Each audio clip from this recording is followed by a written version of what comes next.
This evening, I'd like to sort of jump the gun on some work we are doing with these Tibetan prints, which I am now studying, because I think they have a bearing on the subject of the evening. In the Kalachakra school of Northern Yogic doctrine, the heart is represented as what is called the small lotus.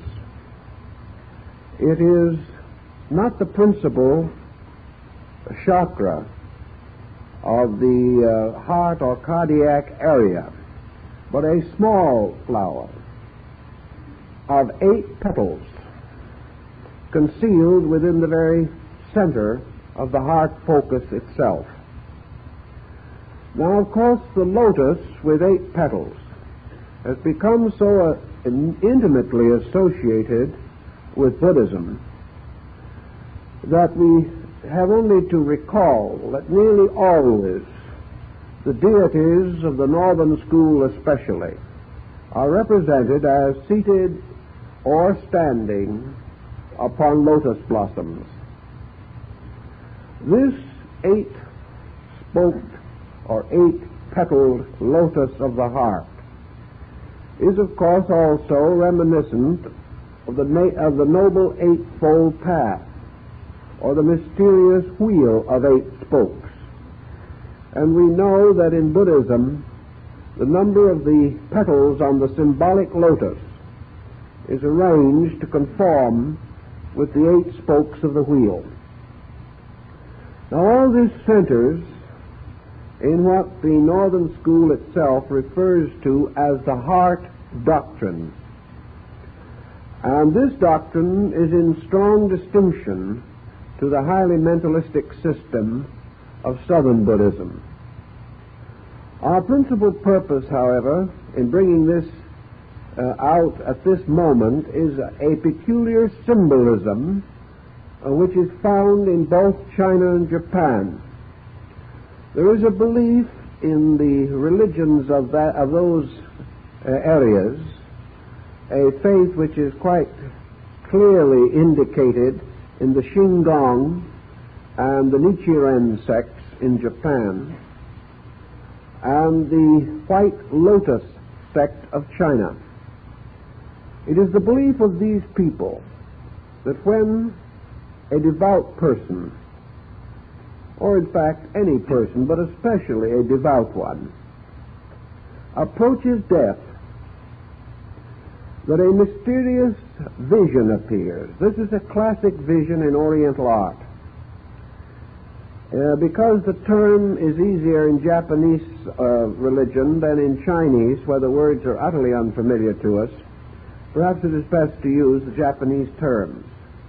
The dying person is said to receive a vision in which the Buddha Amida, or Amitabha, appears upon clouds, accompanied by 2 bodhisattvas, one on each side. On the left of Amida is the bodhisattva Kannon, Chinese Kuan Yin. And this bodhisattva always carries what is called the lotus pedestal. This is an empty throne in the form of an open lotus, and it is brought to receive the soul of the dead. The deceased person, the moment the transition from this world to the next is complete, is found in or seated upon this lotus pedestal.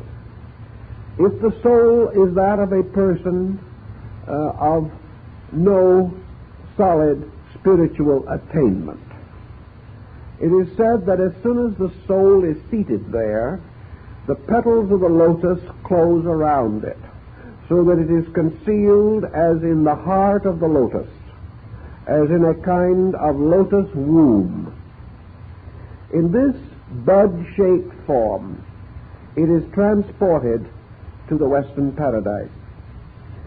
Now, if this person, regardless of his virtues or his vices, has at any time recited the great formula, Namu Amida Butsu, Hail to Amida Buddha, with contrition of spirit and sincerity of heart, and has acknowledged, even though he has disobeyed the sovereignty of the law, has acknowledged in his heart that there is truth.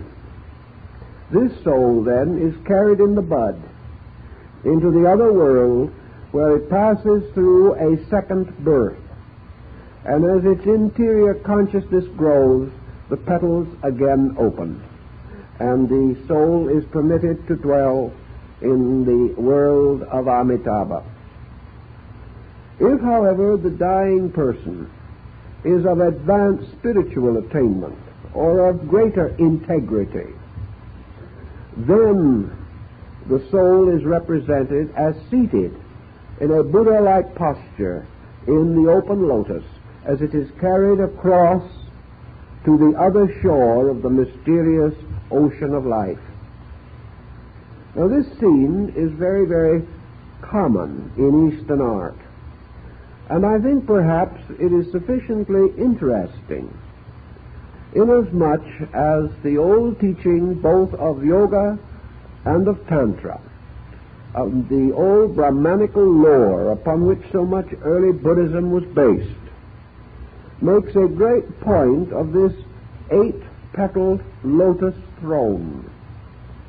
And it states that this throne represents the heart of the person.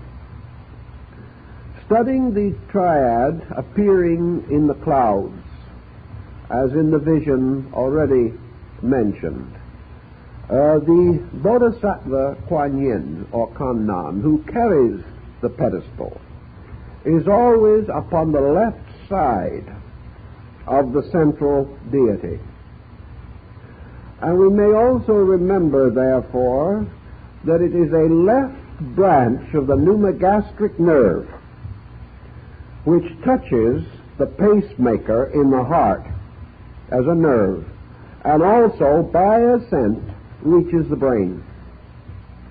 This peculiar point may cause us to suspect that the so-called vision is actually a study of the central nervous system with its sympathetic cords, and that Amida represents, in this sense, the mysterious primordial consciousness which is seated in the heart of the small lotus in the heart, and that this throne by which the soul is carried to the other world corresponds with the Brahmanic belief that at death the consciousness is gradually withdrawn from the circumference of the body and is focused or brought together in the apex of the left ventricle of the heart, where it then ascends by means of the left branch of the vagus, or pneumogastric nerve, to the brain, and finally departs from the body through what is called the gate of Brahma, or the 1,000-petal lotus at the crown of the head. If we can assume an analogy here, I think it is a very interesting one, because it gives us another dimension to this old symbolism, implying, as the Shingon has always implied in Japan, that all ritual, symbol, allegory, legend, and fable had to do with the motion of the principal spiritual, psychic, and energy currents of the human body. As far back as our studies in philosophy are able to go, as far back as man has left a record of his convictions and his beliefs, the human heart has been peculiarly sacred. We have to realize that in olden times dissection was unknown, and in most civilized nations, autopsy was not permitted. It was therefore not upon a study of the heart as an organ that ancient knowledge was derived. It was rather derived from a series of observational factors, perhaps supported by a strong intuitional realization that certain processes depended upon certain structure or function for their existence. And gradually, ancient man, without benefit of modern scientific thinking, came to remarkably accurate conclusions concerning the inner structure of his own body. These conclusions were perhaps not entirely sympathetic with modern anatomy and physiology, but in many respects they were not wrong. In most respects they were not wrong. And in some cases and under some circumstances, they advanced in ancient time conviction or belief which even today we have not yet been able to either prove or disprove, because much of their thinking was exceedingly profound in these areas. Among ancient peoples, the heart was symbolized in a number of ways. In northern Buddhism, it is usually represented by a vase, a very elaborate structure. Not the slender, tapering, bottle-shaped vase of Kuan Yin, which contained the waters of immortality, but a very elaborate Chinese-Tibetan type of urn, often represented in the lap of Amitabha as he sits in meditation. In the mandalas and meditating wheels, this vase is always the dead center of the circle, which in itself is a rather interesting concept. Everything radiates from this central focus. This vase, according to the belief of the ancient peoples, contained the mysterious, subtle energy of space itself. It was not merely a medicine for the woes of mankind, it was the mysterious fountain from which flowed all life, light, and reality. The Egyptians came very close to the same symbolism, for in their manuscripts, particularly the papyri relating to the mortuary ceremonies, the heart is represented as a kind of jar, sometimes with a handle, sometimes without, but nearly always ornamented upon one side by designs symbolizing a human ear. This peculiar vase is placed on the balance of the scale in the weighing of the soul, or the weighing of conscience, in the hall of the twin truths. It is this vase that speaks. This jar describes itself as containing the soul of the deceased. In many other religious symbols and systems, this central mystery is called a cavern, or a place hidden. In the New Testament, it is referred to as a closet, into which the man shall go to pray to his Father in secret. And the Father who hears him in secret will reward him openly. This is the dark closet, the mysterious place. This is Porphyry's cave of the nymphs in the Neoplatonic system of thought. This is Zoroaster's mysterious cavern. And it is the Saptapana cavern of Buddha, or the cave of 7 rooms, in which the initiations into the mysteries of Buddhism were given to the candidates or neophytes. Hermes describes the heart as a pyramid, and in a strange way it is a kind of inverted one. There seems much to suggest that in Egyptian philosophy the symbolism of the pyramid was intended to represent the structure of the heart, Adams, in his book, The House of the Hidden Places, devoted to a study of the pyramids, strongly advances this thinking.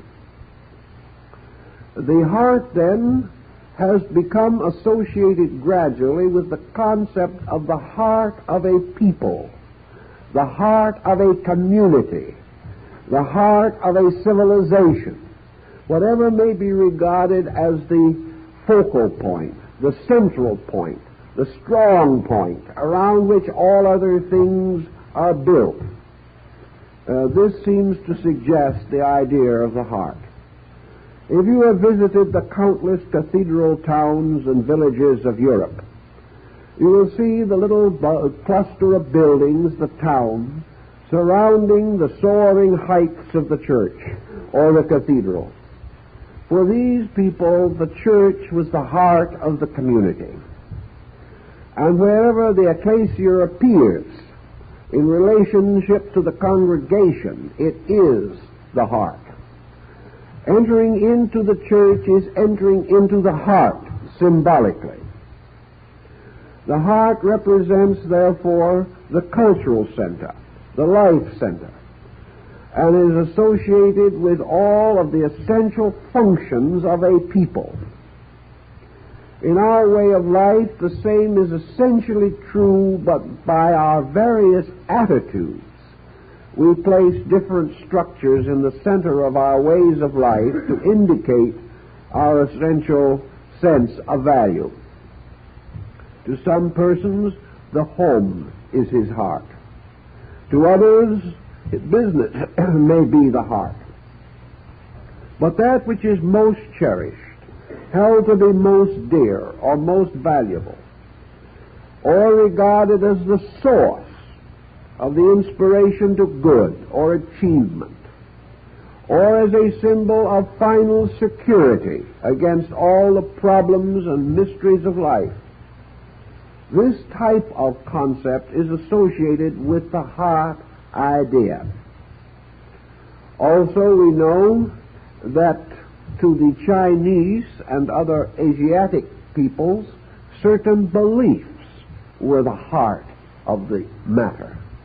Certain doctrines were regarded as more essential than others.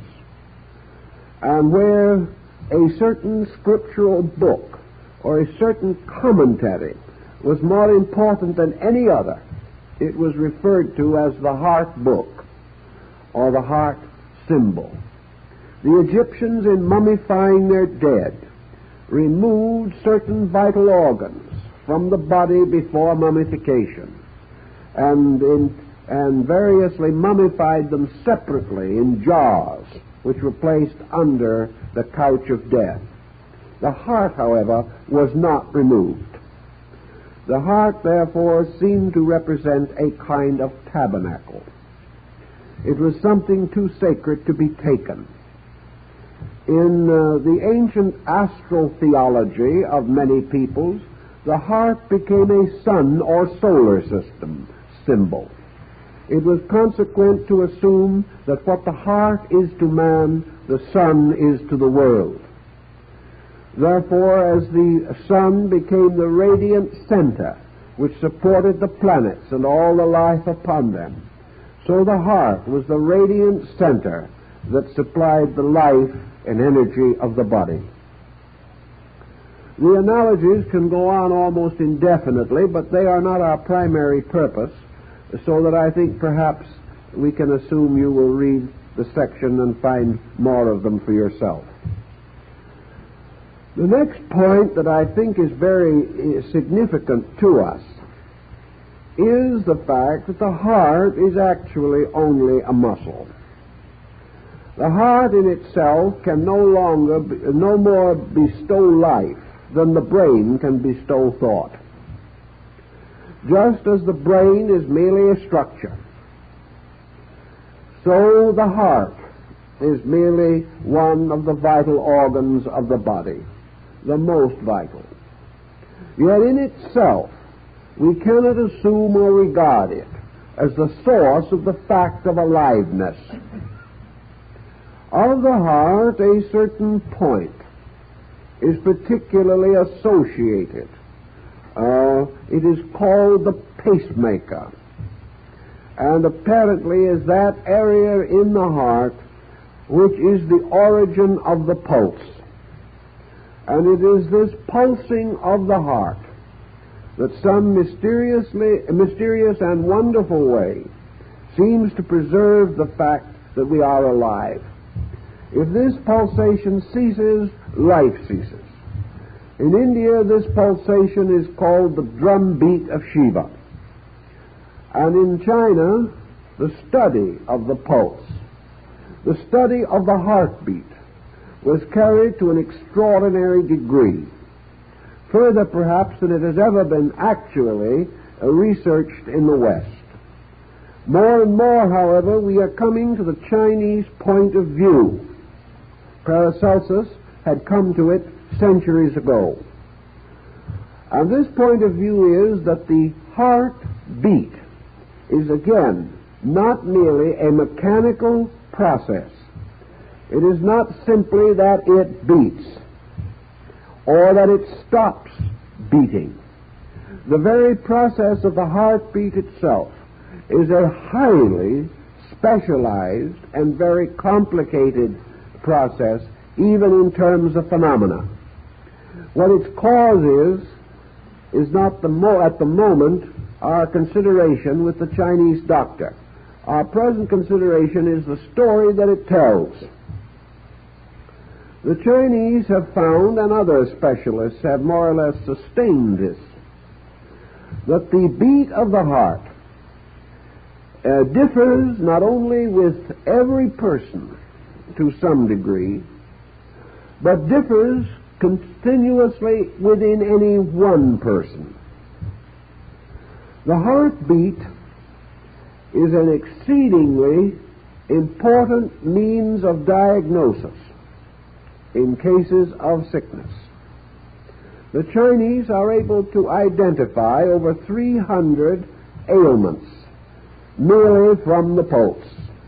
The patient can put a glove on his hand and put his hand through a hole in a curtain so that the physician can never see the patient or even the hand.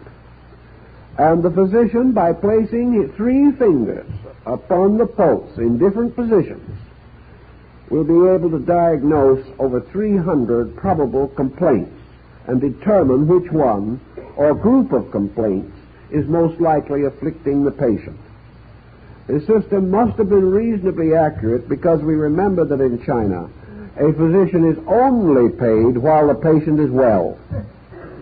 If for any reason the patient becomes ill, payment stops. And it is then the duty of the doctor to hasten the recovery for the sake of his own financial status. This diagnosis by the pulse, however, was in China associated largely with physical complaints, although worry, fear, and things of that nature might also be diagnosed.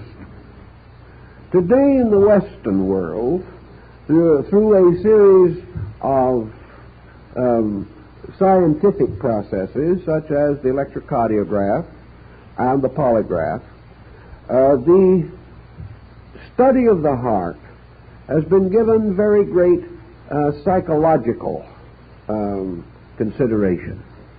We now know that every mood, every emotion, every attitude, every circumstance which affects the individual can and very often does affect the heart. That the heart is extremely sensitive. That it is just as sensitive to emotional problems as to physical problems. The Chinese have a circuitous way of approaching this, but perhaps they are not entirely wrong. That every physical ailment produces some kind of a psychological ailment, and that every psychological attitude will ultimately set up a series of physical circumstances. Therefore, perhaps the Chinese physician is diagnosing not the physical circumstances alone, but the psychological reflexes of these circumstances, which, in their turn, do modify the pulse rate, as we know.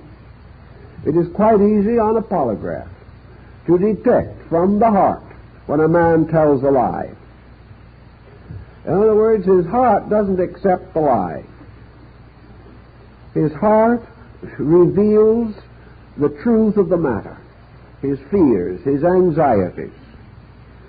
The heart will frequently reveal guilt because of the agitation which arises when the mind is brought into proximity with related ideas and the person who has committed the crime begins to fear that he is being trapped into an exposure. The moment the fear comes, the polygraph detects this in the cardiac action. Thus, the heart is an extremely subtle instrument, and the mere beating of it is not its whole story. Now, the heart as a muscle must have some very close tie-in with other areas of nerve reflex in order to be so immediately hypersensitive, even beyond the consciousness of the mind itself. The heart apparently is much more oriented in a realm of subconscious pressures, subconscious instincts, and not entirely on the level of mere conscious attitudes. This brings a very definite point which the Greeks began to explore, but their civilization gradually vanished away before their sciences were perfected in these matters. But later others took up this line of thought, and it is still a rather debatable issue. Does the pulse, this mysterious drumming of the gods, actually originate in the heart, or is it communicated to the heart? Is the so-called beating of the heart something innate and intrinsic in this muscle, or has it another cause? And is the circulation of the blood due to the action of the heart, or is the action of the heart due to the circulation of the blood? Now, this would present a series of problems that could easily become very confused and probably would be regarded with the gravest suspicion by men of science. Yet the fact remains that it is not at all inconceivable that the heart is what it has always been believed to be in the worlds of religion and philosophy, not a source of the vitalizing or activation of the body, but a focal point for energy of a peculiar and particular kind, which is in some way imparted to the heart, and therefore is capable of being separated from the heart by the process of death. Is the death of the body a death of energy, or a separation of energy, as in the case of thinking, where we are not at all certain that the death of the brain means inevitably the death of the intellect? Let us suppose for a moment that we recognize man not merely as a physical body as we see it, but as more accurately and more factually a kind of magnetic field. That man is really a physical body floating in a sea of magnetic energy. That this magnetic energy forms what has been termed the invisible or intangible perspiration, or perhaps may be likened to the mysterious bottle of alchemy, the retort of crystal, in which the processes of transmutation, generation, regeneration and transformation take place. It was long held, and is still believed in Asia, that consciousness per se, as itself, is not located in the body, but that more correctly and properly the body is located within the consciousness. That consciousness is not a point but an area. This problem also confronts the student of astronomy. The question as to whether the sun is the source of its own energy. Ancient peoples did not believe that it was. They believed that what we call the solar disk is actually a shield carried on the arm of the sun god, by means of which this deity reflects invisible energy into the visible world. In the Japanese creation myth, the solar deity is feminine, the goddess of the sun, and with her is immediately associated the metal mirror of Shinto, for she is said to reflect the light of heaven upon the face of a mirror, and this mirror is the sun. The ancients used various kinds of glasses, lenses, and mirrors to collect light for the lighting of altar fires. And they took the attitude that the pacemaker, or the pulse center, or the heat center in the heart, is such a convergence of rays, and that the source of this life is not in the heart, but is imparted to it from this magnetic field. This magnetic field itself is in constant motion. This motion includes not only movements of currents and eddies within the field itself, but the primary vibration of the basic substance or minute particles from which magnetic energy is formed. Thus, what we call the pulse beat is really the beat of the magnetic field itself, communicated to the body. And this magnetic field is in a constant process of motion, vibratory motion, which corresponds to the beat of the heart. Thus, the heart would become a kind of island in the center of a magnetic field. In the very early stages of the development of the embryo, the so-called mysterious agent of blood is not clearly differentiated. But ultimately, blood becomes the vehicle of energy, and the arterial venous system extends not only to the surface of the body, but extends as magnetic fields out beyond the body. Thus, the blood and the magnetic field are associated, and it is possible that the blood is the means or medium by which the magnetic essence is conveyed to the heart. However we wish to look at this problem, the question naturally arises as to whether the heart is the source of its own energy, or whether this energy is imparted.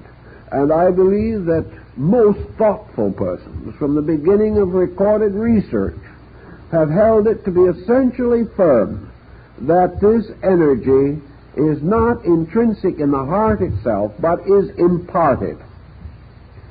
The great mystics of the early medieval period, who were among some of the most powerful visionaries that we have ever produced, had various descriptions of experiences which they saw of function of body and organ.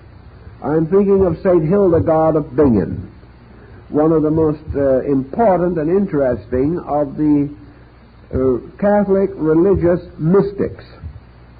St. Hildegard left manuscripts illuminated with numberless figures and designs of things that she had seen as inner experiences. And these touch upon the problem of the heart. And her concept of it was very definitely that it was a kind of solar center which was sustained continuously from its own field, and that therefore the field was the important thing, not the organ itself. She also held that the consciousness in its relationship to the heart was subject to a special kind of interpretation. If it is true, as the ancients also held, and we find in Indian Vedic tradition and lore, that the three persons of the great creative Trinity are represented by the heart, the brain, and the reproductive focus, then this Trinity would consist of consciousness as the heart or central power, intelligence as the brain focus, and force, vitality, or energy as the negative focus. These would therefore constitute a basic triad. Buddhism, particularly in Japan and China, began the study of what they called the Lotus Gospel. And this was the gospel of the mystery of the heart, which they finally came to recognize as probably the most important of all the mysterious sciences which man could discover, the science of the true meaning of the heart. Now we think of religion almost always as a heart doctrine, but we think of it largely as a mystical emotional doctrine. We think of the individual's heart being the source of a kind of goodness, that it is the source of a basic morality, that it is the substance of the truth in him, and that in this sense of the word, his heart means that he is possessed by a certain charity. The heart is associated with love, charitas. It is associated with all types of human affection.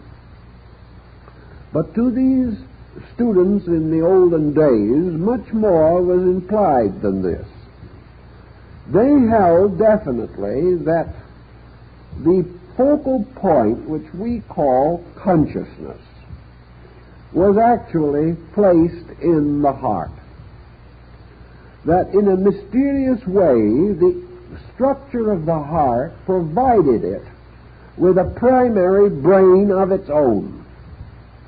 Therefore, that there are two kinds of brains, the mental brain and the heart brain. That the mental brain is the source of intellection. The heart brain is the source of mystical or visionary apperception. That man might achieve knowledge through the brain, but truth only through the heart. That these are different types of structures. So we find also in the old writings the reference to the fact that there are 7 brains in the heart and 7 hearts in the brain. That in a strange way, the heart, as shown in the old Rosicrucian diagrams, becomes a symbol of the solar system, with the sun placed centrally, surrounded by the orbits of the planets, which are found in the structure of the heart itself, and the entire wall of the heart, as in the pictures by Böhme, surrounded by and composed of the constellations of the zodiac. Thus the heart is a universe within man. It has the potential of supplying the entire external structure, the body from itself, because it has received into its own nature the essential seed of life, and that this seed of life therefore becomes the base of the livingness of the body which develops around the heart is supported by it, and in turn the body becomes the protector and administrator of the heart power. What then would be the nature of the consciousness in the heart? Hermes, in his discourse to his son Tatian, attempts to clarify this point, but probably lived a little too soon to have some of the interesting scientific facts at his disposal. Also, too soon for much of the digestion of philosophy, particularly Oriental thinking, which has more recently come to our awareness. Consciousness is not to be associated with thought process. Consciousness in its own nature, therefore, is not to be penetrated. It is not to be analyzed or examined. It is merely a superior state of awareness, an awareness which seemingly still remains directed primarily toward cause and not toward effect. Therefore, the heart seems to be more aware of things invisible behind itself than of things visible in front of itself. The heart contribution, therefore, is not intellectual, rational, or reasonable in the sense of mental activity. The heart contribution is most expressed and most clearly sensed in the mysterious potential of reality that is lurking within our own natures. The Scriptures suggest that as a man thinketh in his heart, so is he.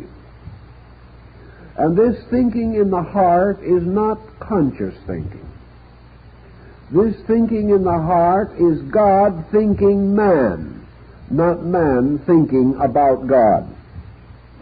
This is spirit mysteriously manifesting through its works, and these works themselves are not capable of comprehending their own Lord and Master.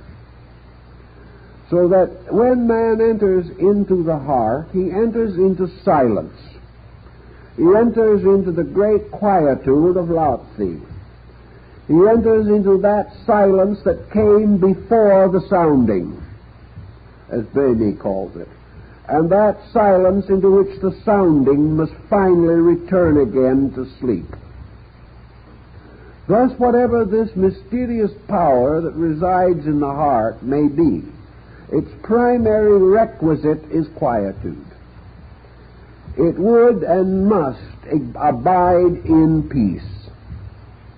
And the principal experience we have of the heart is the capacity for peace, which comes to us. The capacity to have so great an interior sense of reality that without intellection, without argument, without debate, without affirmation or denial, the being experiences the fact of the presence of reality. It is this experience of reality, then, this experience of not only of an existence, but an eternal and significant existence. This experience comes to man. Man then takes hold of it and intellectualizes it. But the experience, the essential conviction, comes first. And this conviction is not thought. It is known by a mysterious experience within the self. Of this, then, we can say, in terms of the definition of consciousness, that in some mysterious way it is the invisible source of this sense of beingness, this sense of significant, purposed existence, which all things feel within themselves. the loss of this feeling through any circumstance or affliction or despondency of the emotions or mind can result in what is termed the broken heart. This can exist.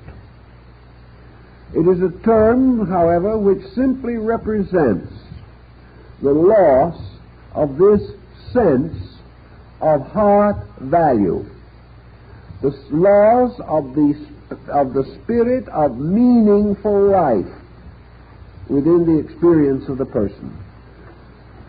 Actually, to put any of this type of thinking into any kind of wording is extremely awkward. So we can only, so to say, talk around it and hope that you will catch the point which I am trying to make. Namely, that the consciousness in man contributes no ideas, no news, nothing of a tangible intellectual nature.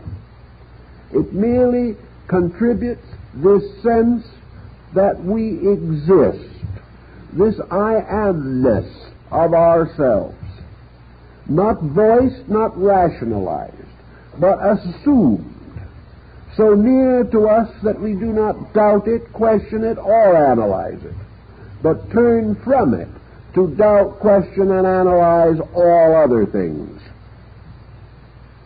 It is perhaps experienced somewhat in this concept that man is incapable of the experience of death.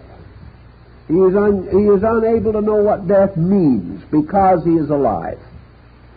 And it is a series of certainties based upon the fact that we are alive that must be basically associated with the heart system. Now, the moment this system comes into existence, man begins the elaborate process of transforming it. In the Kala Chakra concept, therefore, we remember, as I said, that there is the large chakra located, or that is the ganglia of the autonomic nervous system, located in approximately the heart region. Then there is within this the small lotus, or the small flower of 8 petals. The outer flower, the chakra, is very largely the center of man's sensational existence. It is here that the individual passes into the expression of the entire gamut of his emotional propensities. Thus there are, we may say, at least 2 layers to the heart consciousness. Its own innate structure, which remains forever in a state of reality, and its emotional negative polarity, which extends outward into the sphere of the sensory perceptions and reflexes. Therefore, the innerness of the heart may say, I know. The outer part of the heart may say, I choose to believe. Then the mind comes along and says, well, it's my opinion. And everybody has been heard from in some way or in some degree. There can be no doubt that the mind is essentially under the control of the heart. That the mind, therefore, is a subordinate being. The heart will retain function longer than the brain if the two are separated in any way.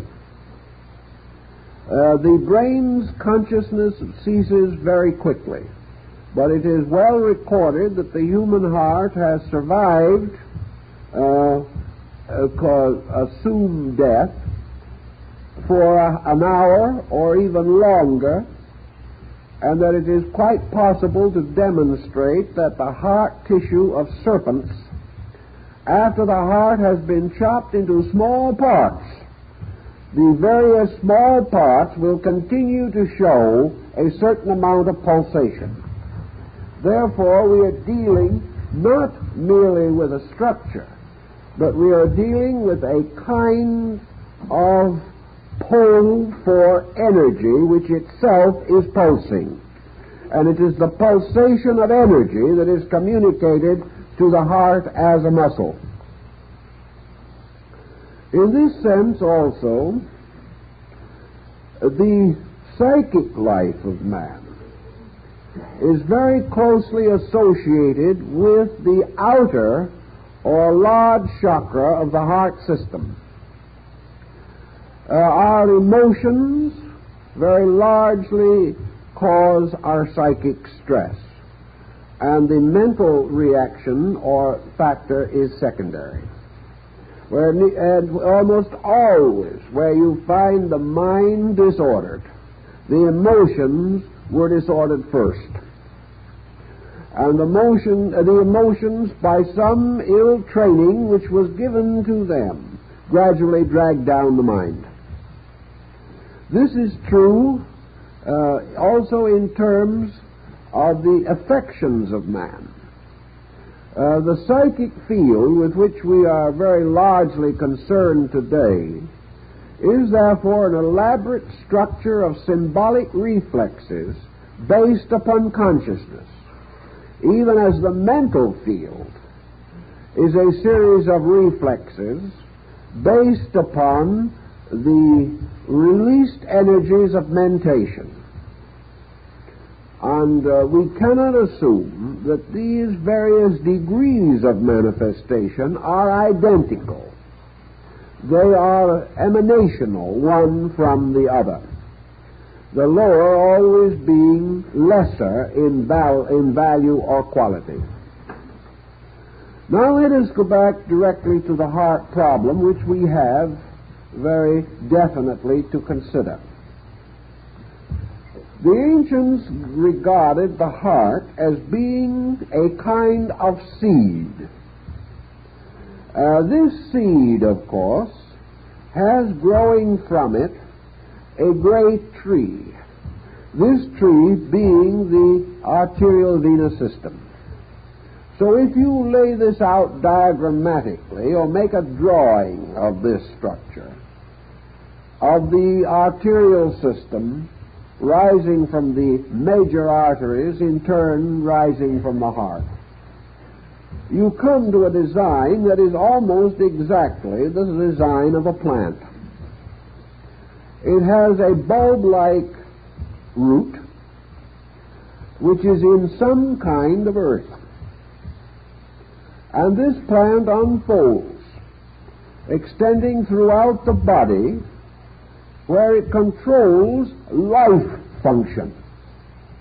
At the same time, we have another tree. This principal tree also grows from a seed or a bulb or a root. In this case, the brain. This is the nervous system. And when laid out diagrammatically, is exactly the equivalent of the arterial system in design, or so similar that there need to be very little adjustment made. Thus the brain becomes the seed of the nervous system, and the heart becomes the seed of the arterial system. Back in the days when somebody was compiling Genesis, it came apparently to their attention that man in some way had these two trees. Therefore, one was called the tree of life, and this tree of life grew from the heart. And the other was called the tree of the knowledge of good and evil, and this grew from the brain, which was perfectly consistent, reasonable, and proper. Now, in the course of time, certain things happened in the Garden of Eden which are a scandal to us even yet. So there's no use to bring up this delicate issue. But the fact remains that man was cast out of the garden in connection with breaking the will of deity concerning the fruit growing upon these trees. And if we think a little about this, we can do some rather interesting rationalization. Beni, the mystic, declared also that there was another tree, and this he symbolized by the peculiar symbol of the palm tree. And we know that the palm leaf is one of the ancient symbols of martyrdom, and was also important in connection with Palm Sunday and things relating to Christianity. The palm leaf, or the palm tree, was the tree of rest in the desert. The palm tree, wherever it appeared, told the wandering nomad of the desert that water had to be there. And while the water might be underground, there was also a limit to the root of the palm tree could go. And usually the palm marked the oasis. Also, the shade of the palm might be the only protection against the desert sun. The palm tree in Christian symbolism, because Christianity arose in a desert region where the palm was one of the great symbols of hope and rest and salvation, became a very adequate symbol for the soul. And in Beni's writings, the symbol or significance of Christ is clearly pointed that the seed of Christ is planted in the human heart, where it grows up into a great palm tree. And this palm tree was the symbol of the promise, or the symbol of the waters of life, the symbol of salvation in the desert of waiting, the symbol of the promise of peace to those who were suffering from the storms and privation of the great wastes of sand. Therefore, to Beni, salvation, or the soul, was a third tree, and the soul grew from the heart. And the soul grew from the heart rather than from the brain. Therefore, the redemption of man lies in the redemption of the heart motives, rather than in the, shall we say, conversion of the brain to certain attitudes. This is the point that was made in the Buddhist system, where the soul was taken to paradise if once during life it had truly, sincerely, and devoutly accepted the mystery of truth. Now, in this system also there is an interesting thing, because somewhere in space is the great lake of paradise. And in Asia, this lake of paradise is a wonderful pond, very peaceful and beautiful. And the surface of it is covered with lotus flowers. And every time a human being performs a beautiful act, a new bud is born there. And that is the bud that will later be brought to him as the throne to carry his soul to paradise.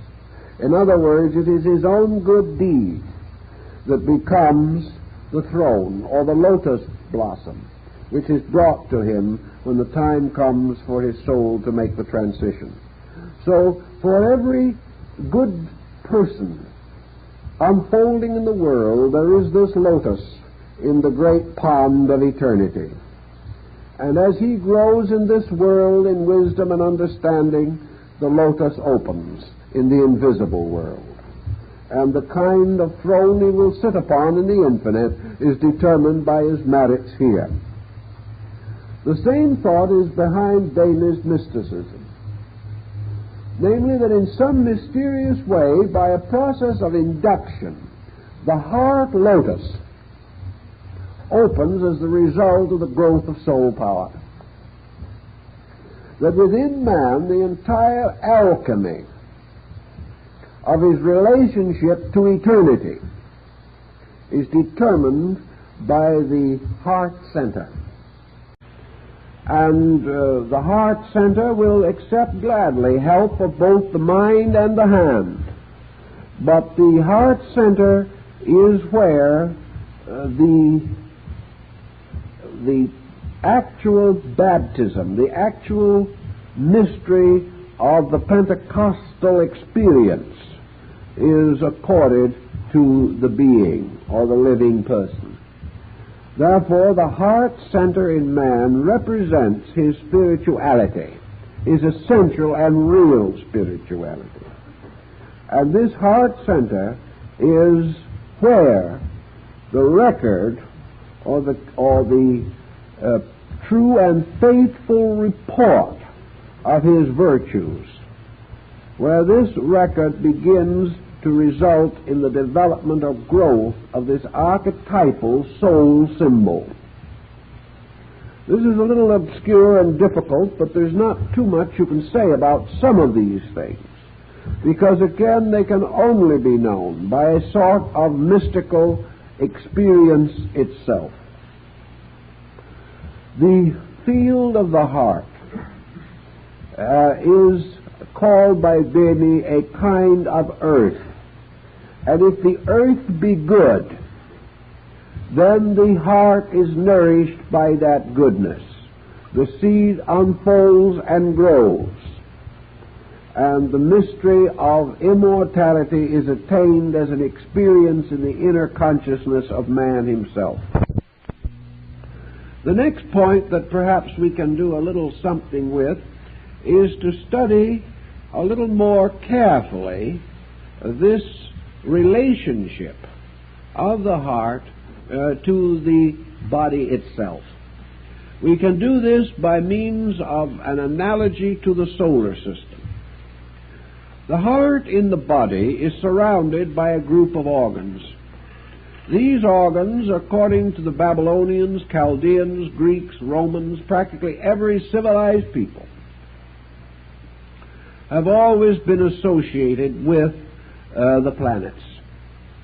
Paracelsus makes this very definitely an assertion, namely that the organs surrounding the heart resemble the planets surrounding the sun. Consequently, the organs themselves become secondary deities. They are the secondary powers by means of which the pure life energy of the heart is distributed through the system for a certain purpose. We have three energies with which to consider, each of them, however, being a kind of specialization of basic energy. The pure energy of consciousness forms the mysterious sea of life in which all other forms of consciousness have their existence. This is the pure energy of the sun, which is totally invisible. This is the pure energy of life in all things. And the ultimate of this life is its own eternal, unconditioned fertility. Pythagoras of Samos said that every conceivable unit of life is seminal or seed-like. Therefore, that life is an eternal substance, everywhere existent, like a mysterious invisible ocean or fluid, or air, or gas, or essence, that no place can be deficient of it in any way, and that this pure life, which has no form, no appearance that we can see, no nature we can define, no direct processes that we can understand, this pure life alone is good. This pure life is the only reality that exists. This pure life in its unconditioned state is the mysterious, intangible fact by which all things exist, and without which cannot be fashioned anything that is made. This pure life is absorbed in its own production, so that created things are aware of creation, but they are not aware of the life in which creation continually exists. Thus we may see the plant growing from the dark earth, but the dark earth is invisible to us. We may perceive that the plant gains innumerable energies and powers from this dark earth, but this dark earth does not seem to resemble any of its powers. We look at the beautiful rose rising from the earth. We cannot see the rose in the earth. We cannot understand how the dark soil could produce so great a mystery out of itself. Yet it is the energy of the darkness that gave us this beauty of the revealed and apparent form. Thus, in philosophy particularly, we recognize that all natures of themselves are sustained by one nature, of which we have no definition. This dark soil does not, however, produce identities from itself. This dark soil produces different flowers, different forms of life. It produces everything from the most glorious of all forms to the most humble and even obnoxious of all weeds.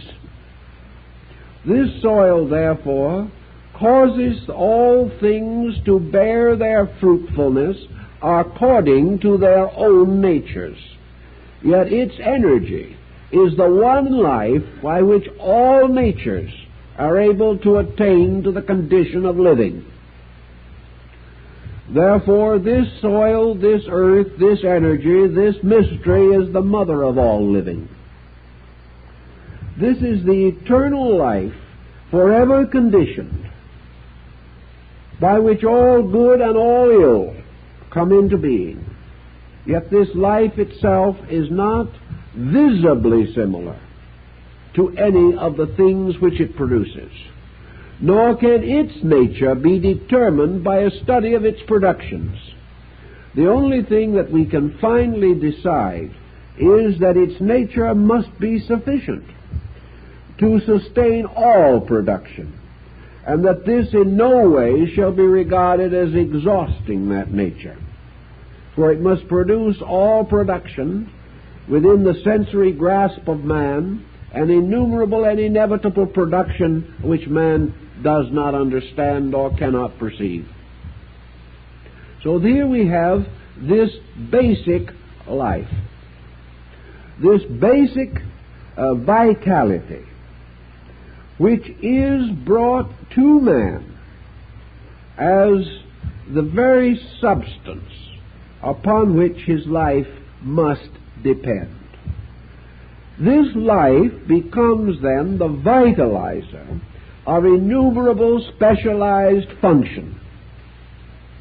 And everything that exists must have a sensitized area of some nature, must have some means of drawing this life to itself, focusing this life upon itself, inasmuch as the entire growth of the particular life is dependent entirely upon it developing in and from this basic energy.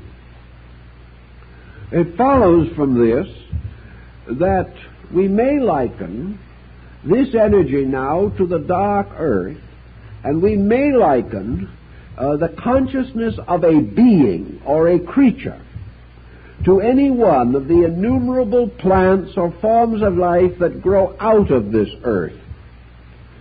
The oak tree and the willow tree, the pine tree and the elm, all have this common source of energy, yet each becomes what it is, but only because this energy is present.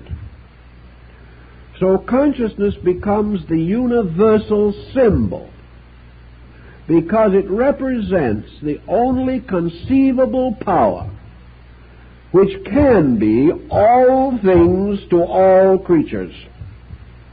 Every other kind of specialization must be deficient in something. So we give the term consciousness to that which is capable of expression through infinite diversity, and yet itself remains forever the same. That which produces difference from sameness. Now, the reason it can do this is because through the vast vistas of consciousness, infinite orders of life are evolving. These evolving orders of life are developing from these seeds, which are spiritual focal areas. And an infinite evolution is continually specializing the units of eternal life itself. So man, being a person with an intellectual existence, and according to philosophy with an existence prior to this world, and an existence after or subsequent to departure from this world, man is a personal being with his roots in universal consciousness. He is a personal being nourished by an impersonal principle in which he exists. Now, this universal impersonal principle is everywhere. But if the particular aspects of that consciousness are in some way separated from a structure, that structure passes into a state of disintegration. Therefore, the integration of the structure depends upon the maintenance of the organization of it in relationship to its life source. If, therefore, the root of the tree is injured, the whole tree will die. And if the taproot, so to say, of man's existence is injured, then man no longer tunes in or receives the benefit of this universal life in which he exists. He is then like the proverbial sailor on the ocean, surrounded by water and with nothing to drink. This means that if the adjustment between his own structure and this universal energy is not maintained, then he is no longer supplied with this energy, but he becomes a dead thing floating in the very life that supported him. This concept was also rather well brought out by very ancient people. In order that man as a being, as a particular creature, unfolding his own composite nature, may therefore have his roots in the life which is essential to him, the heart becomes the instrument of this rooting. It is because of the fact that the heart is capable of receiving and focusing or serving as a channel or medium for the bringing into the body of certain phases of universal energy, that man can function as a being, just as though it was possible to turn an electric current into a wire, and by so doing this wire now becomes suitable to be a telephone. The wires may be there, but if the current is not, nothing happens. The body may be here, but if it's linked to the peculiar universal energy by which it is sustained, if this is missing, then the body is not alive. It has another kind of life. It has a molecular life, but it does not have the kind of life that we know. And as man as a being cannot exist consciously in a body contrary to his own inward adjustment, man cannot inhabit the body if life as a principle departs from it. I think then we have to recognize two persons in our problem. One is this universal person who supplies energy, or which is energy. and the other is the individual person who is evolving as the plant or any other creature in nature evolves because of the abundant supply of energy to make this evolution possible. Thus, we may definitely affirm that the heart does have two distinct functions, one represented by its core function and the other by its peripheral function. Its core and essential function being to serve as the intermediary or a catalyzing agent between space and manifestation. And the other is that it shall serve as a kind of throne for what we term the ego, or the consciousness of the evolving being that has moved into this environment. In other words, in the heart must also be the archetype of the form that is to develop from the heart, not only in terms of physical appearance, but in terms of mental, emotional, and psychical existence. Thus it would appear that Bhemi is not entirely incorrect when he declared that the spirit in man, the personal spirit, which is himself, abides within the heart, that this is its holy house, and in this place the spirit itself worships at the altar of the Most High God, the Most High God being the mysterious power which is greater than itself, which is the life principle upon which it subsists. From this spirit core of individual existence, the essential state or nature of the being that is now incarnating begins the unfoldment of its own character, a process which begins at the time of quickening, a time in which the personal being, the entity, takes over the administration of the body, and then begins the process of adapting the entire mystery provided by universal life to the needs of the personal existence. Man can control a very large part of his own function, but with the exception of a few very highly specialized individuals, man cannot consciously control the beat of his own heart.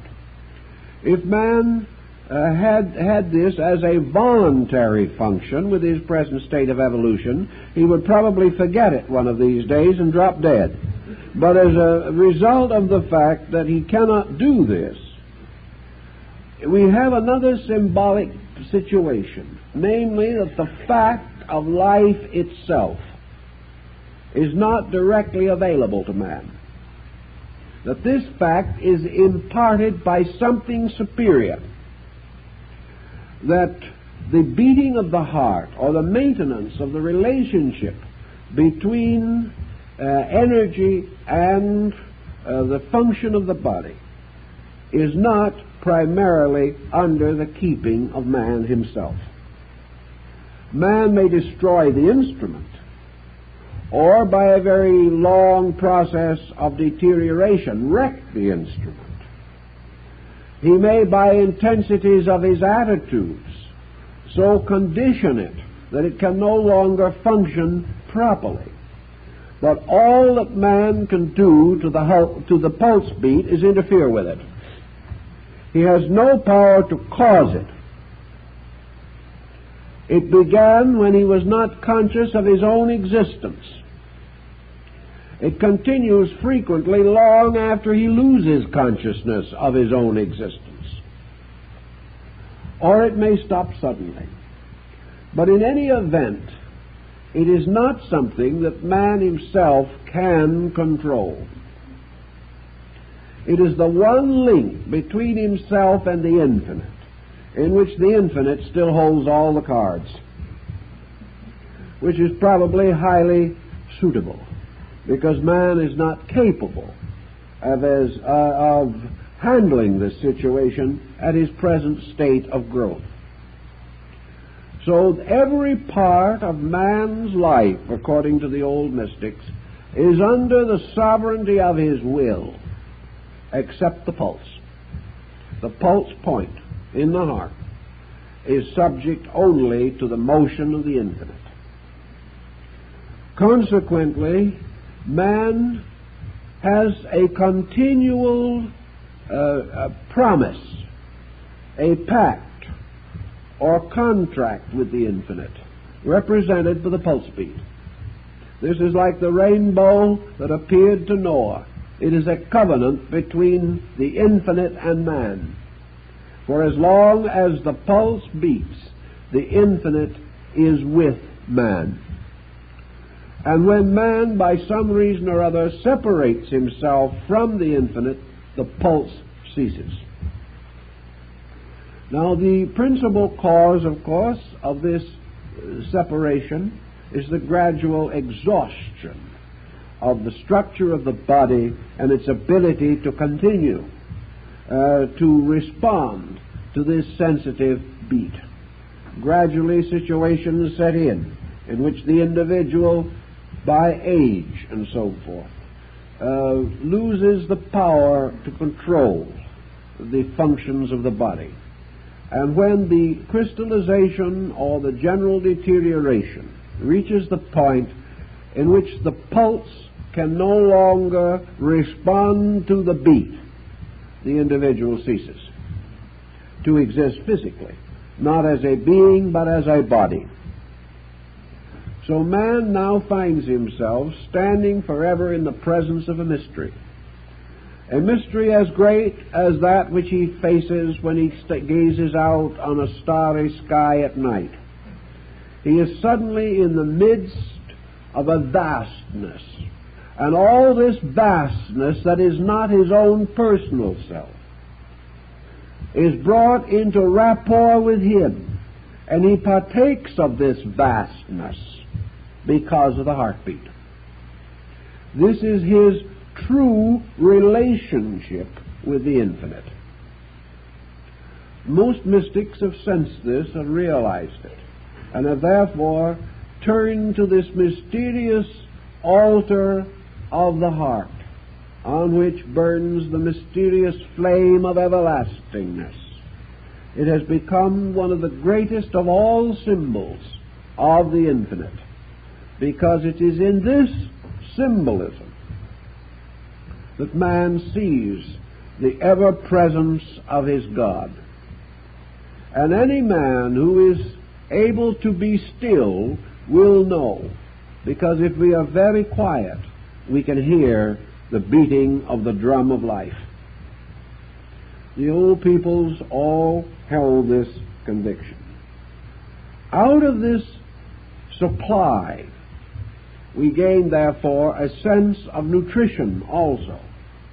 Whereas the body is sustained outwardly by its participation in the great nutritional areas of human maintenance, the energy of things, so nutrition is inwardly provided by this mysterious pulse beat. But the nutrition we take in has no direct effect upon the pulse beat. The only thing it affects is the physical structure, which, if it is starved or inadequately fed, can no longer react to the beat of the heart. Or if by impoverishment of nutrition the heart muscle is impoverished to a certain degree, then it may not be able to respond and the person dies. But the nutrition does not support the heartbeat.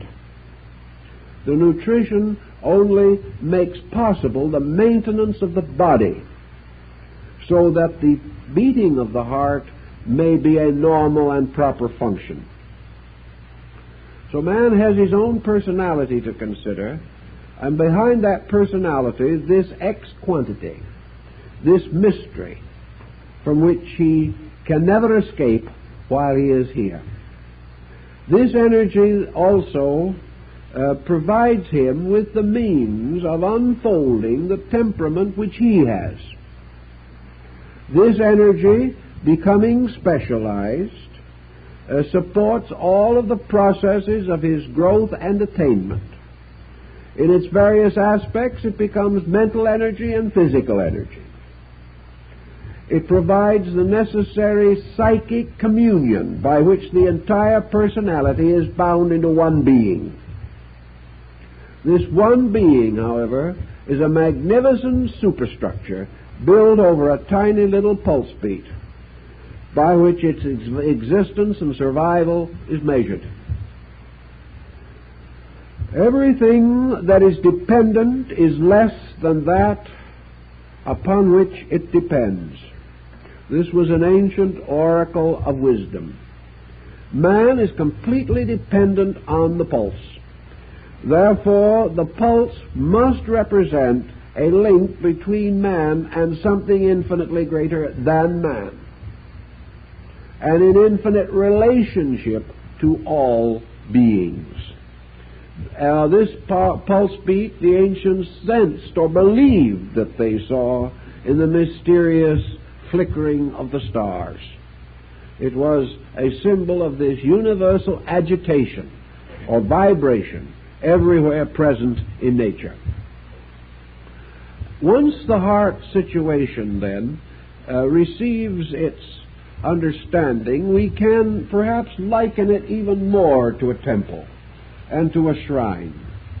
We can liken it to Solomon's everlasting house, or to one of the mysterious shrines in Asia, such as the beautiful temples of the Dilwara, of the Jain sect, or the wonderful mysterious cave temples of Hyderabad, or on the island of Elephanta, or the Temple of Heaven in Peking, or one of the great mosques of the Muslim world, such as the Jumma Masjid at Delhi in India.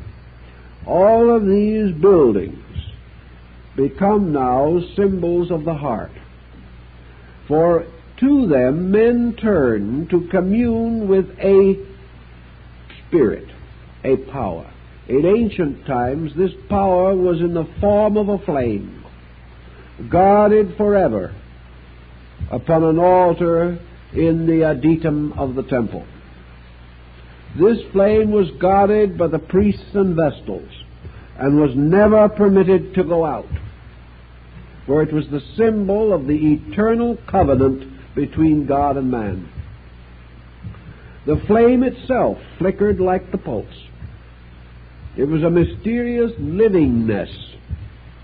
Fire was an element that seemed as mysterious as life itself, and was anciently identified with life. The person becomes the high priest of this sanctuary, and man as a being, as an ego, as a personality, an individuality, was anciently regarded as being permitted by purification and by rites of regeneration and repentance to finally enter into the sanctum of the temple, and there to bow before the mystery of the eternal flame, which is the pulse. And in this he prayed or became possessed by the spirit of a great veneration. And this became the very process of mystical enlightenment. And in every part of the world it was assumed that the mystic, seeking truth, always sought it by entering into his own heart. This was his secret house. This was his temple, his shrine, his palace. This was the place where God came and dwelt with men. And the sanctification of a temple and the rites still used in the sanctifying of a church are based upon all these ancient convictions. Once having come into the living mystery of this, it was assumed that the heart then became the basis of a mysterious direction of the septenary of man's psycho-emotional life. In other words, the heart, having been established as the sanctuary, the individual then, having dedicated this sanctuary to the one living God, setting it aside as a holy place unto the Most High, then proceeded to go forth as the initiate or adept being in the service of this consciousness and in the glorification of it. In the mysteries of the Holy Grail, this mysterious heart symbol was the Sangreal, which also, of course, in some of the older legends was the Sangre Real, the mysterious cup that carried the blood of the king. This strange symbolism also, the symbol of the precious blood, the symbol of the cleansing blood, all had to do with the purification of the body by the blood moving into the presence of the life, where it received an ordination of life, where it passed through this tremendous vibratory focus of universal life and impregnated with it went forth again to the works of life, namely the ministry, which was the distribution of energy through the bloodstream. The heart was therefore the one sacred symbol, the symbol of the entire integration of the universe around a spiritual principle. This principle being known particularly as the heart power. Now, ancient man became more or less of the understanding that the heart power represented a kind of divine fact. Akhenaton, the great Egyptian mystic, seems to have sensed this long before most other civilized human beings had attained to this concept. Namely, that this mysterious heart power, the life, the true life, was of itself life-giving, but that man was life-destroying. That this life, therefore, came forth, having been born in a manger, and this again is only a symbol of the heart itself, because in the ancient times the inn, or the place of rest, was also called the heart. This symbol was to the effect that man, by deviating from the laws of this heart principle, gradually destroyed his religion.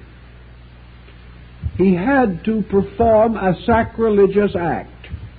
And the sacrilegious act, the final, unforgivable sin, that ill which could never be forgiven, was the sin of letting the fire go out. Death. And this fire had to go out for some reason. Now, this does not mean that the ancient immediately conceived physical immortality. He knew the true meaning of sin, which is not evil, but to fall short, inadequacy.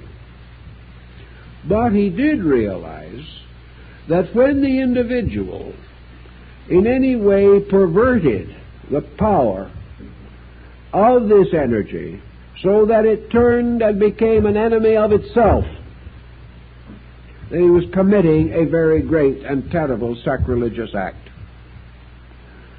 So Akhenaton gave us this realization that those who have become aware of the matchless altar of the heart and who have stood or knelt in the presence of the flame have become its servants, and therefore that they must gradually bring the entire unit of life existence into harmony with the laws of the flame. For this flame will either illumine or it will consume. And this mysterious heat power of the pulse will either bring light or combustion, according to the nature of the material which serves as its fuel or serves as its focal substance in this world.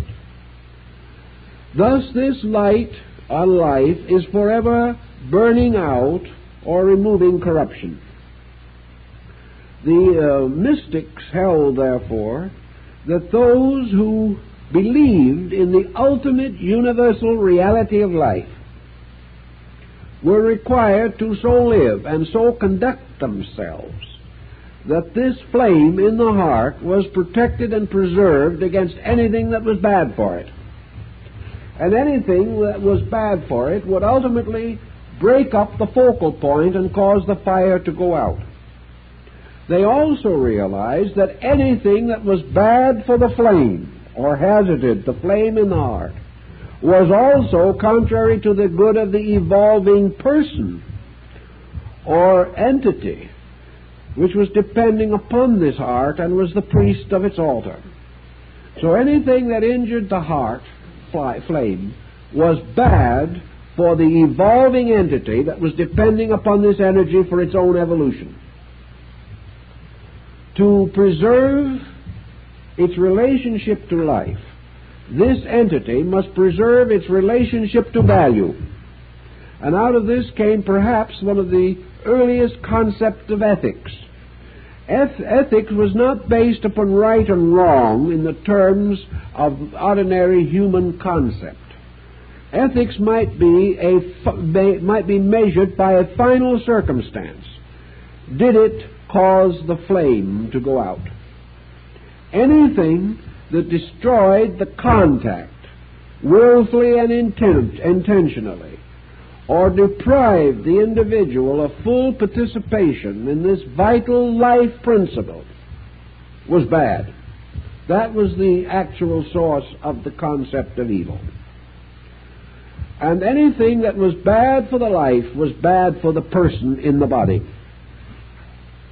Gradually, therefore, man sought, through purification, through regeneration, through idealization, to live a more beautiful and perfect life, in order that this energy in its function might attain a maximum diffusion.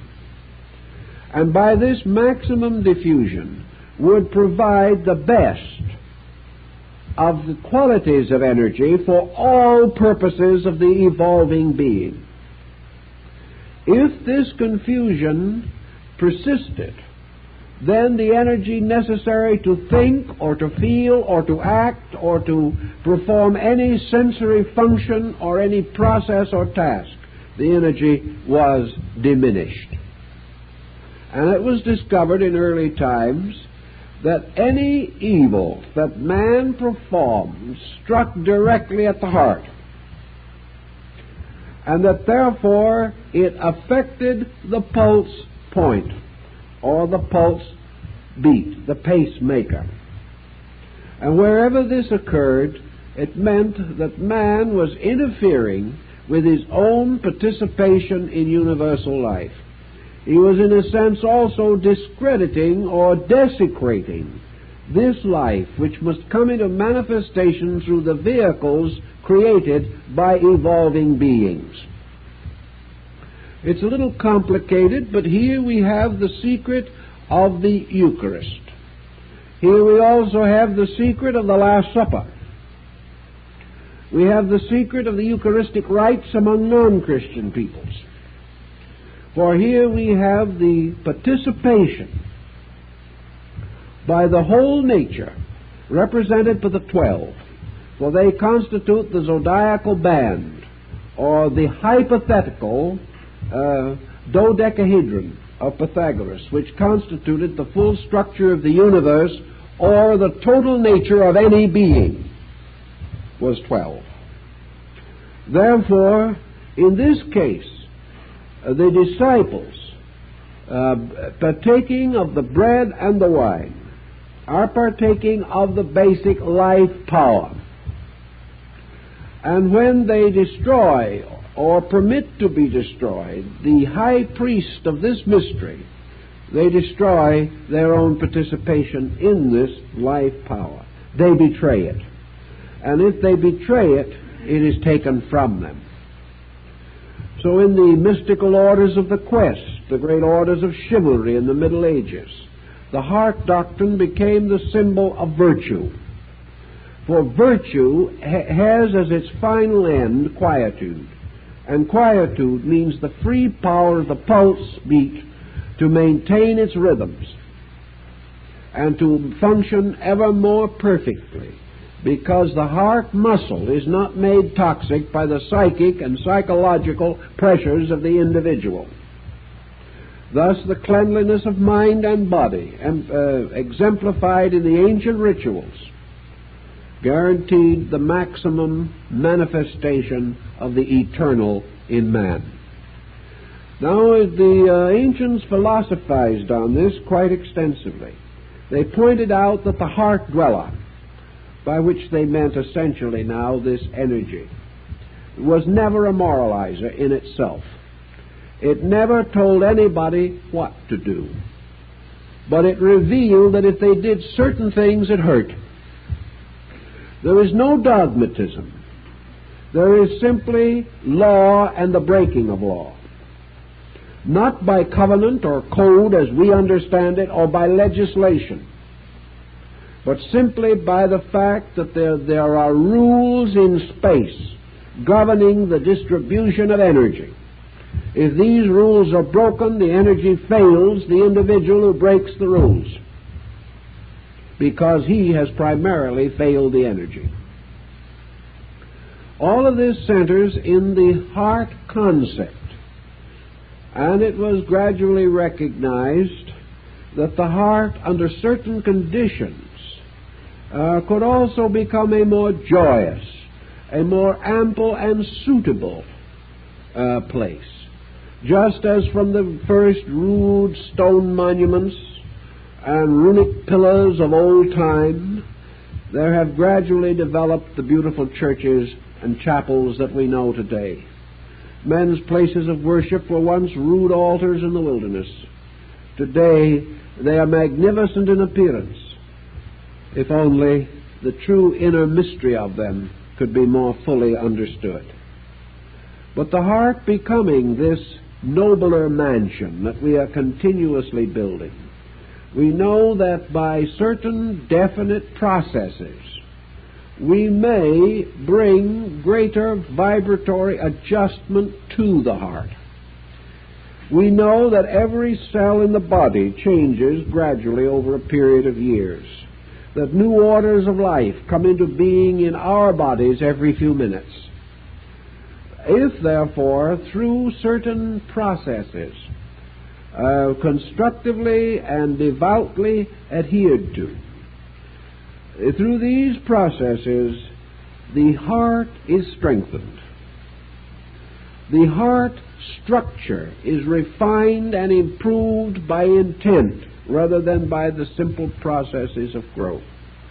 And nearly all the processes which make for the happiness of the heart are processes of kindliness, friendliness, charity, and goodness.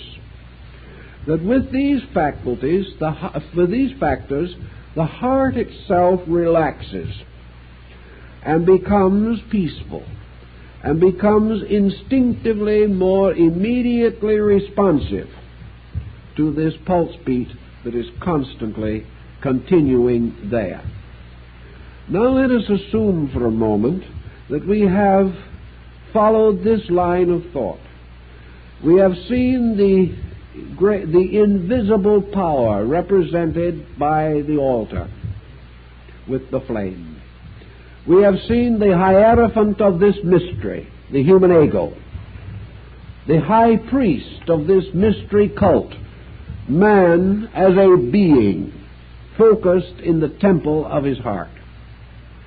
We know that man only under certain conditions is permitted to enter into the presence of the Most High, these conditions being those of disciplined meditation and the most highly evolved specialized doctrines of the wisdom religion. Also we realize that the time naturally comes when, as the Muslim says, each man must unwind his own shroud. Here, of course, you all remember the Muslim wears a white cloth twisted around his head called a turban. This is his shroud. He wears it all his life, and he will be wrapped in it when he dies. So as one Muslim mystic says in one of his stories, he knew his time was coming because his heart was whispering goodbye. It was a very poetic thought, but this is the concept underlying it all. The time comes when the body is no longer suitable to maintain the needs of the being. The being is not yet wise enough and strong enough to preserve this body. Someday, perhaps it can do so for an indefinite period of time, but the whole way of life will have to change. So the time comes when the pulse archetype tells us that energy is going to move away. Psychologically, we seem to be aware of this. And here again, the direct awareness seems to arise from the actual agitation of the pulse itself, long before it actually ceases. Man becomes some way mysteriously aware that the transition is to occur. He hears the voice saying farewell. In this time, finally, the energy fields, gradually depleted, are no longer able to sustain the being that is now dwelling in this vitalized area.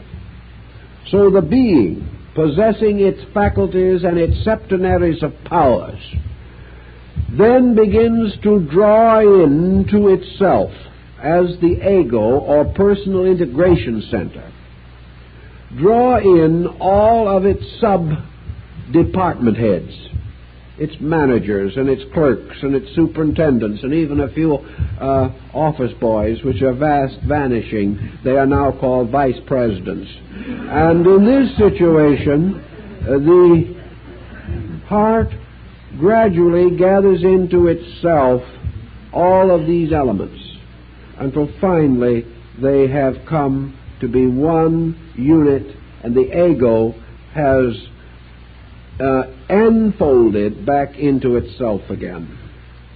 In a sense, this lotus flower of the entity has closed mysteriously, like the lotus itself closes at night in the darkness of death. By this time, the pattern is becoming very definite within the nature. It has become obvious that this separation must take place. Then the process begins, which in a simple physiological way is simply this retiral up the mysterious left branch of the vagus, in which, having finally gathered its own powers, the ego, the incarnating being, moves out because it has found that it can no longer function adequately. It can no longer be itself, so it must depart, as Socrates himself predicted. So it goes up through the vagus, finally enters the great central hall of the brain, where incidentally the judgment of the soul takes place, in the great mysterious twin pillared hall of truth. And finally ascends through the 1,000-petal lotus, the Brahmarandra, and goes out through the crown of the head and returns to the decarnate state which it previously occupied. In other words, it retires from objectivity to subjectivity. This does not necessarily mean, however, that the old energy, the pulse maker, has ceased. This universal life may still be there. And we know many instances, and we constantly come across them, where a person is medically and scientifically alive, but unable to function, unable to even be conscious, but may drift along for a little while in a state of deep coma. In this case, where once the separation has been made, even the physician says it is only a matter of hours, a matter of minutes, we do not know. But still the heart is beating. But the heart is beating against an ever-losing game. But it very often happens that the heart continues to beat for a time after the entity has actually departed. I believe originally this was probably intended. But in the course of ages, the situation has become so complicated by artificial circumstances that nature's essential pattern is now difficult to discern. I think nature intended the heart to continue to beat until certain psychological experiences had been accomplished by the entity in dissociation. But now that is not always the case. But in any event, theoretically, the heart slowly flutters down, and the altar flame on the heart goes out. When this happens, then it simply means that this bridge or link has ceased to function, and the infinite life simply goes on, waiting for the day, of course, when the bud again will appear upon the surface of the waters. But it is a very quiet procedure. That which remains then is the body, which will slowly vanish or disintegrate into its natural substances, and this great sea of existence which goes on. Now the life which animated has not changed. The thing that was animated is going back again into the subtle substances of being, to be resolved into innumerable forms when other potters take the clay. Nothing has essentially changed. Time and eternity remain. But it is this mysterious life that continues unchanged, regardless of the changes of form and circumstance, that Buddha used as the final symbol of his nirvana. His nirvana was this life itself, this eternal allness, to which everything must turn, upon which everything must depend, the mysterious real axis of the wheel of illusion. So that finally there is only this life principle animating all things, bestowing upon them the mystery of their own existence, ultimately solving their existence back into itself again, and remaining in the end the only thing that is. This is the existence in itself, and the altar of the heart is its manifestation in man, a manifestation of which it may be truly said, the Lord giveth, and the Lord taketh away. The Lord brings the flame, the Lord takes the flame. And we can slur it a little and say law for Lord. And we shall have the same essential principle, that this is the power that the infinite bestows of its own infiniteness, and which it returns again to itself by its own means. And man's heart stands as the symbol of this before the world of generations in which he exists. Time's up.